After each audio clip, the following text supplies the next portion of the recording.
The vast majority of my paintings are painted in situ. I paint all year, in every season and in every sort of weather. It can be challenging at times, as the weather in this country can be a little bit unpredictable and very recently quite dramatic. So I visit a number of places that over the years have become very special to me for whatever reason. And those places have inspired me to make paintings that I suppose reflect what I feel about landscape.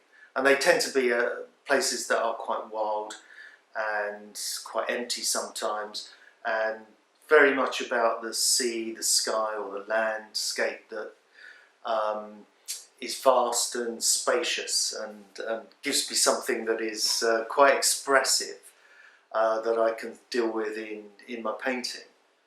When I'm out there, I tend to start quite slowly, and I will look and observe quite carefully, and I put down marks that are responses to what I'm looking at and observing, and I mix colours quite carefully, and it starts off very topographically, I suppose, which isn't something that I'm particularly interested in, but nevertheless that's how it starts. And I don't take any chances right at the start.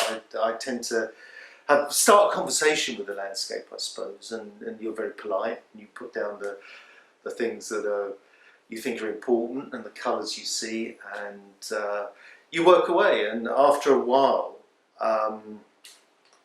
other things happen. The paint I use and apply, I start to get interested in that, and it becomes far more malleable, and I move it around and rework things, and you know, the subject can change, and all sorts of interesting things start to happen. The beaches of Cornwall are vast and wild, and I particularly like going there because the waves that you get at North Cornwall are huge and powerful, and that can be very inspiring to paint.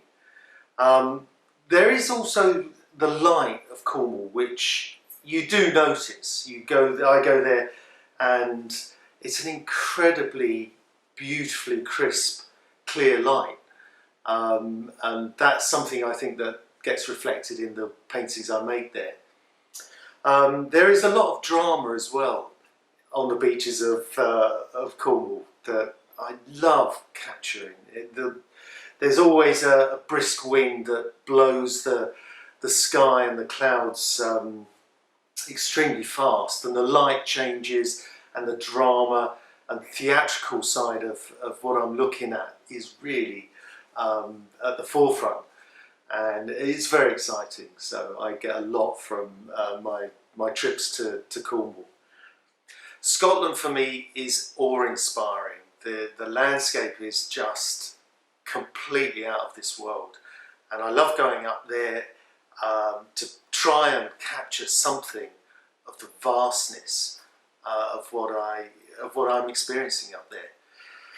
The painting of Jura was done on a day that was particularly wet. It rained all day, and then right at the end of the day there was this one gleam of light, and I've been working to try and do something with this painting that wasn't working at all. This gleam of light happened, and suddenly the painting just snapped into being, really. And yeah, that's a nice result that doesn't happen that often. London is very special to me. I was born in London, and it holds a lot of memories. Although I now live in Dorset, I still think of myself a bit as a Londoner, and will always want to go up and paint London for not sentimental reasons, but because I love it. It's my home, and there's still places I go to that remind me of younger days.